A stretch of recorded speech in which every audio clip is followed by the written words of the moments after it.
ನಮಸ್ಕಾರ ನನ್ನ ಪ್ರಿಯ ಸ್ನೇಹಿತರೆ. ಈ ಪ್ರಶ್ನೆಗೆ ಉತ್ತರಿಸಿ. ಭೂಮಿಯ ಮೇಲೆ ಮೊದಲು ಹುಟ್ಟಿದ ಧರ್ಮ ಯಾವುದು? ಅದು ಹಿಂದೂ ಧರ್ಮವೇ, ಕ್ರೈಸ್ತ ಧರ್ಮವೇ ಅಥವಾ ಇಸ್ಲಾಂ ಧರ್ಮವೇ? ಇದರಲ್ಲಿ ಅತ್ಯಂತ ಪುರಾತನವಾದದ್ದು ಯಾವುದು? ಮತ್ತು ಅತಿ ದೊಡ್ಡ ಧರ್ಮ ಯಾವುದು? ಈ ಪ್ರಶ್ನೆಗಳು ನಿಮ್ಮ ಮನಸ್ಸನ್ನು ಕುತೂಹಲದಿಂದ ಕುಲುಕಿಸುತ್ತಿವೆ. ಆಹಾ, ಅದೇ ನನ್ನ ಉದ್ದೇಶ.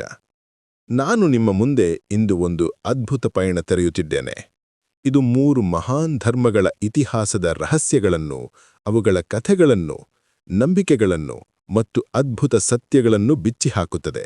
ಆದರೆ ಯಾವುದೇ ಒಂದನ್ನು ಮೇಲೂ ಮತ್ತೊಂದನ್ನು ಕೆಳಗೆ ಎಂದು ಹೇಳದೆ, ಕೇವಲ ನಿಜವಾದ ಇತಿಹಾಸದ ಬೆಳಕಿನಲ್ಲಿ ನಿಮ್ಮನ್ನು ತೆಗೆದುಕೊಂಡು ಹೋಗುತ್ತೇನೆ. ಇದು ಕೇವಲ ಒಂದು ವಿಡಿಯೋ ಅಲ್ಲ, ಇದು ನಿಮ್ಮ ಮನಸ್ಸನ್ನು ತೆರೆಯುವ ಒಂದು ಕಥೆ. ಇದು ನಿಮ್ಮನ್ನು ಕೇಳಿಸುವಂತೆ ಮಾಡುತ್ತದೆ. ಯಾಕೆಂದರೆ ಧರ್ಮಗಳು ಕೇವಲ ನಿಯಮಗಳಲ್ಲ, ಅವು ಮಾನವನ ಹೃದಯದ ಕಥೆಗಳು. ಆದರೆ ಈ ಕಥೆಯನ್ನು ನೀವು ಮುಗಿಸಿದರೆ ನಿಮ್ಮ ಜೀವನದ ನೋಟವೇ ಬದಲಾಗುತ್ತದೆ. ನಿಮ್ಮ ನಂಬಿಕೆಗಳು ಬಲಪಡುತ್ತವೆ ಅಥವಾ ಹೊಸದಾಗಿ ಹುಟ್ಟುತ್ತವೆ. ಕಾನಿ ಒಂದು ವಿಷಯ ನಿಶ್ಚಿತ, ನೀವು ಈ ವಿಡಿಯೋ ಅಂತ್ಯಕ್ಕೆ ಬಂದು ನನ್ನನ್ನು ಸಬ್ಸ್ಕ್ರೈಬ್ ಮಾಡದಿದ್ದರೆ ನಿಮ್ಮ ಈ ಕುತೂಹಲವು ನಿಮ್ಮನ್ನು ಕಾಡುತ್ತದೆ. ಹೌದು, ಈಗಲೇ ಕೆಳಗೆ ಕೆಂಪು ಬಟನ್ ಒತ್ತಿ ಸಬ್ಸ್ಕ್ರೈಬ್ ಮಾಡಿ, ಬೆಲ್ ಐಕಾನ್ ಕ್ಲಿಕ್ ಮಾಡಿ ಮತ್ತು ನನ್ನೊಂದಿಗೆ ಈ ಧರ್ಮಗಳ ಪಯಣದಲ್ಲಿ ಸೇರಿ. ಯಾಕೆಂದರೆ ಇದು ಕೇವಲ ಒಂದು ವಿಡಿಯೋ ಅಲ್ಲ, ಇದು ನಿಮ್ಮ ಜ್ಞಾನದ ಹೊಸ ಅಧ್ಯಾಯ. ಆರಂಭಿಸೋಣ. ಮೊದಲ ಪ್ರಶ್ನೆ: ಯಾವ ಧರ್ಮವು 2000 ವರ್ಷಗಳ ಹಿಂದೆ ಒಬ್ಬ ಮಹಾನ್ ಪುರುಷನ ಸಾವು ಮತ್ತು ಜೀವಂತನಾಗಿ ಮರಳುವ ಕಥೆಯಿಂದ ಹುಟ್ಟಿಕೊಂಡಿತು? ಅದು ನಿಮ್ಮ ಊಹೆಯಂತೆ ಇದೆಯಾ? ಕ್ರೈಸ್ತ ಧರ್ಮದ ಕಥೆಯನ್ನು ಕೇಳಿದರೆ ನಿಮಗೆ ಆಶ್ಚರ್ಯವಾಗುತ್ತದೆ. ಚಿಂತಿಸಿ, ಒಬ್ಬರ ಸಾವು ಜಗತ್ತನ್ನು ಬದಲಾಯಿಸಿದರೆ ಅದರ ಹಿಂದಿನ ರಹಸ್ಯ ಏನು? ಇದನ್ನು ತಿಳಿಯಲು ನೀವು ಈಗ ಇಲ್ಲಿ ಉಳಿದಿದ್ದೀರಾ? ಹೌದು, ಅದೇ ನನ್ನ ತಂತ್ರ. ನಾನು ನಿಮ್ಮನ್ನು ಬಿಟ್ಟುಬಿಡುವುದಿಲ್ಲ. ಕ್ರೈಸ್ತ ಧರ್ಮವು ಸುಮಾರು 2000 ವರ್ಷಗಳ ಹಿಂದೆ ಯೇಸು ಕ್ರಿಸ್ತರಿಂದ ಸ್ಥಾಪನೆಯಾಯಿತು. ಆದರೆ ಇದು ಕೇವಲ ಒಂದು ಧರ್ಮದ ಜನ್ಮವಲ್ಲ, ಇದು ಪ್ರೀತಿ, ಕ್ಷಮೆ ಮತ್ತು ದಯೆಯ ಕಥೆ. ಯೋಚಿಸಿ, ಸಮಾಜದಲ್ಲಿ ನೊಂದು ನುಗ್ಗುತ್ತಿದ್ದ ಜನರ ಪಕ್ಷದಲ್ಲಿ ನಿಂತ ಒಬ್ಬ ಪುರುಷ ಅವರಿಗೆ ದೇವರ ಮಾರ್ಗವನ್ನು ತೋರಿಸುತ್ತಾ ಹೋದ. ಲೋಕಕ್ಕೆಲ್ಲ ಒಬ್ಬನೇ ದೇವರು, ಅವನೇ ಸೃಷ್ಟಿಕರ್ತ ಎಂದು ಹೇಳಿದ. ಆದರೆ ಆ ಕಥೆಯಲ್ಲಿ ಒಂದು ದೊಡ್ಡ ತಿರುವು ಬಂತು. ಯೇಸು ಧಾರ್ಮಿಕ ಮೂಢನಂಬಿಕೆಗಳು ಮತ್ತು ಅಂಧಕಾರದ ವಿರುದ್ಧ ಮಾತನಾಡಿದಾಗ ಧರ್ಮಗುರುಗಳು ಮತ್ತು ಕೆಲವು ದುರಾಸೆಯುಳ್ಳವರು ಅವರನ್ನು ಶಿಲುಬೆಗೆ ಹಾಕಿದರು. ಆದರೆ ಇಲ್ಲಿಗೆ ಕಥೆ ಮುಗಿಯಲಿಲ್ಲ. ಕ್ರೈಸ್ತರ ನಂಬಿಕೆ ಪ್ರಕಾರ 3 ದಿನಗಳ ನಂತರ ಯೇಸು ಮತ್ತೆ ಜೀವಂತರಾಗಿ ಹಿಂದಿರುಗಿದರು. ಇದು ಒಂದು ಅದ್ಭುತ ಕಥೆಯಲ್ಲವೇ? ಇದರಿಂದಲೇ ಕ್ರೈಸ್ತ ಧರ್ಮ ಜನ್ಮ ತೆಗೆದುಕೊಂಡಿತು. ಇಂದು ಪ್ರಪಂಚದಾದ್ಯಂತ 240 ಕೋಟಿ ಜನರು ಇದರ ಅನುಯಾಯಿಗಳು. ಈ ಧರ್ಮದ ಅತ್ಯಂತ ಪವಿತ್ರ ಗ್ರಂಥ ಏನು? ಬೈಬಲ್, ದೇವರ ನೇರ ವಾಕ್ಯವೆಂದು ನಂಬುವ ಅದು. ಯೇಸುವನ್ನು ದೇವರ ಮಗನೆಂದು, ಮಾನವರನ್ನು ಪಾಪಗಳಿಂದ ರಕ್ಷಿಸಲು ಭೂಮಿಗೆ ಕಳುಹಿಸಲ್ಪಟ್ಟವನೆಂದು ನಂಬುತ್ತಾರೆ. ಯೇಸು ಬೋಧಿಸಿದ್ದು, ಪ್ರತಿ ಮನುಷ್ಯನೂ ದೇವರ ಸ್ವರೂಪ, ಎಲ್ಲರನ್ನೂ ಪ್ರೀತಿಸಿ, ಶತ್ರುವನ್ನೂ ಪ್ರೀತಿಸಿ, ಸಮಾಜ ಸೇವೆಯೇ ನಮ್ಮ ಧರ್ಮ. ಇದನ್ನು ಕೇಳಿದನ ನಿಮ್ಮ ಹೃದಯಕ್ಕೆ ಸ್ಪರ್ಶವಾಗುತ್ತದೆಯೇ? ಹಬ್ಬಗಳು: ಕ್ರಿಸ್ಮಸ್, ಯೇಸುವಿನ ಜನ್ಮದಿನ; ಗುಡ್ ಫ್ರೈಡೆ, ಶಿಲುಬೆಯ ದಿನ; ಈಸ್ಟರ್, ಜೀವಂತನಾಗಿ ಮರಳಿದ ದಿನ. ನಿನ್ನ ನೆರೆಹೊರೆಯವನನ್ನು ನೀನಂತೆ ಪ್ರೀತಿಸು. ಇದೇ ಕ್ರೈಸ್ತ ಧರ್ಮದ ಮೂಲ ಸಂದೇಶ.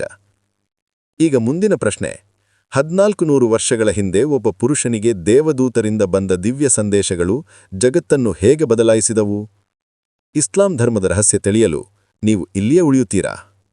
ಹೌದು, ಇಸ್ಲಾಂ ಎಂಬ ಪದವೇ ಅರಬ್ಬಿ ಸಲಾಂದಿಂದ ಬಂದಿದ್ದು, ಅರ್ಥ ಶಾಂತಿ. 1400 ವರ್ಷಗಳ ಹಿಂದೆ ಮಕ್ಕಾದಲ್ಲಿ ಜನಿಸಿದ ಪ್ರವಾದಿ ಮಹಮ್ಮದ್ ಅವರಿಗೆ 40 ವರ್ಷ ವಯಸ್ಸಿನಲ್ಲಿ ದೇವದೂತರಿಂದ ಸಂದೇಶಗಳು ಬಂದವು. ಅದೇ ಕುರ್ಆನ್ ಆಯಿತು. ಕುರಾನ್ ಮುಸ್ಲಿಮರ ಪವಿತ್ರ ಗ್ರಂಥ, ದೇವರ ನೇರ ಸಂದೇಶ, ಜೀವನದ ಪ್ರತಿ ಹಂತಕ್ಕೂ ಮಾರ್ಗದರ್ಶಿ. ಅಲ್ಲಾ ಒಬ್ಬನೇ ದೇವರು, ಮಾನವರ ನಡುವೆ ಸಮಾನತೆ, ಅನ್ಯಾಯ, ಅಹಂಕಾರ, ಪಾಪ, ಇದೇ ಮೊಹಮ್ಮದ್ ಅವರ ಬೋಧನೆ. 5 ಮೂಲತತ್ವಗಳು. 1. ಶಹಾದಾ, ಅಲ್ಲಾ ಒಬ್ಬನೇ, ಮೊಹಮ್ಮದ್ ಅವನ ಪ್ರವಾದಿ. 2. ನಮಾಜ್, ದಿನಕ್ಕೆ 5 ಬಾರಿ ಪ್ರಾರ್ಥನೆ. 3. ಝಕಾತ್, ದುಡಿದ ಹಣದ 1 ಭಾಗ ಬಡವರಿಗೆ. 4. ಸೌಮ್, ರಮಜಾನ್ನಲ್ಲಿ ಉಪವಾಸ. 5. ಹಜ್, ಜೀವಿತದಲ್ಲಿ ಒಮ್ಮೆ ಮಕ್ಕಾ ಯಾತ್ರೆ, ಶಕ್ತಿ ಇದ್ದರೆ. ಇದು ಮಾನವೀಯತೆ ಮತ್ತು ಸಮಾನತೆಯ ಮಾರ್ಗ. ಈಗ ಕೊನೆಯ ಪ್ರಶ್ನೆ: ಪ್ರಪಂಚದ ಅತ್ಯಂತ ಪುರಾತನ ಧರ್ಮ ಯಾವುದು? 7,000 ವರ್ಷಗಳ ಹಿಂದೆ ಹುಟ್ಟಿದ್ದು ಹೇಗೆ? ಸನಾತನ ಧರ್ಮ, ಹಿಂದೂ ಧರ್ಮ ಯಾವಾಗ ಶುರುವಾಯಿತು ಎಂದು ಯಾರಿಗೂ ಗೊತ್ತಿಲ್ಲದ ಅದ್ಭುತ. ಇದರಲ್ಲಿ ಒಂದೇ ಗ್ರಂಥವಿಲ್ಲ. ವೇದಗಳು, ಉಪನಿಷತ್ತುಗಳು, ಭಗವದ್ಗೀತೆ ಎಲ್ಲವೂ ಪವಿತ್ರ. ಸನಾತನ ಅಂದರೆ ಶಾಶ್ವತ, ನಿತ್ಯ, ಆದಿ, ಅಂತ್ಯ ಇಲ್ಲದ್ದು.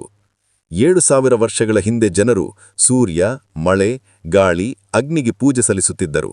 ಪ್ರಕೃತಿಯ ದೇವರೂಪವಾಯಿತು. ನಂತರ ವೇದಗಳ ಕಾಲ, ಆತ್ಮ ಬ್ರಹ್ಮದ ರಹಸ್ಯ ಬೆಳಕಿಗೆ ಬಂತು. ಋಷಿಮುನಿಗಳು ಧರ್ಮದ ದಾರಿ ತೋರಿದರು. ಪುರಾಣಗಳ ಕಾಲದಲ್ಲಿ ರಾಮಾಯಣ, ಮಹಾಭಾರತಗಳು ಧರ್ಮವನ್ನು ಕಥೆಯಾಗಿ ಹೇಳಿದವು. 4 ಮುಖ್ಯ ಸಿದ್ಧಾಂತಗಳು. 1. ಆತ್ಮ ಅಮರ. 2. ಕರ್ಮದ ಫಲ ಖಂಡಿತ. 3. ಪುನರ್ಜನ್ಮ. 4. ಮೋಕ್ಷ, ಬ್ರಹ್ಮದಲ್ಲಿ ಲೀನ. ಅನೇಕ ದೇವತೆಗಳು, ಆದರೆ ಎಲ್ಲವೂ ಒಂದೇ ಪರಮಶಕ್ತಿಯ ರೂಪಗಳು. ಬ್ರಹ್ಮ, ವಿಷ್ಣು, ಶಿವ, ಲಕ್ಷ್ಮಿ, ಸರಸ್ವತಿ, ಗಣೇಶ, ಹನುಮಿಂತ. ಆದರೆ ಈ 3 ಧರ್ಮಗಳು ಒಂದೇ ಸಂದೇಶ ಹೇಳುತ್ತವೆ. ಮನುಷ್ಯ ಒಳ್ಳೆಯದನ್ನೇ ಮಾಡಲಿ, ಒಳ್ಳೆಯ ಮಾರ್ಗದಲ್ಲಿ ನಡೆಯಲಿ. ನಮ್ಮ ಧರ್ಮಶ್ರೇಷ್ಠ ಎಂದು ಕಿತ್ತಾಡುವ ಬದಲು ಎಲ್ಲಾ ಧರ್ಮಗಳಿಗೂ ಗೌರವ ಕೊಟ್ಟು ಧರ್ಮದ ಮಾರ್ಗದಲ್ಲೇ ನಡೆಯೋಣ. ಈ ವಿಡಿಯೋ ನಿಮ್ಮ ಹೃದಯಕ್ಕೆ ತಾಗಿದೆಯೇ? ಆದರೆ ಒಂದು ಕೆಲಸ ಮಾಡಿ, ಕೆಳಗೆ ಕಾಮೆಂಟ್ನಲ್ಲಿ ನಿಮ್ಮ ಅನಿಸಿಕೆ ಬರೆಯಿರಿ, ಲೈಕ್ ಕೊಡಿ, ಶೇರ್ ಮಾಡಿ ಮತ್ತು ಈಗಲೇ ಸಬ್ಸ್ಕ್ರೈಬ್ ಮಾಡಿ. ನಾನು ಹೊಸ ಕಥೆಗಾಗಿ ಕಾಯ್ತಾ ಇರ್ತೀನಿ. ನಮಸ್ಕಾರ.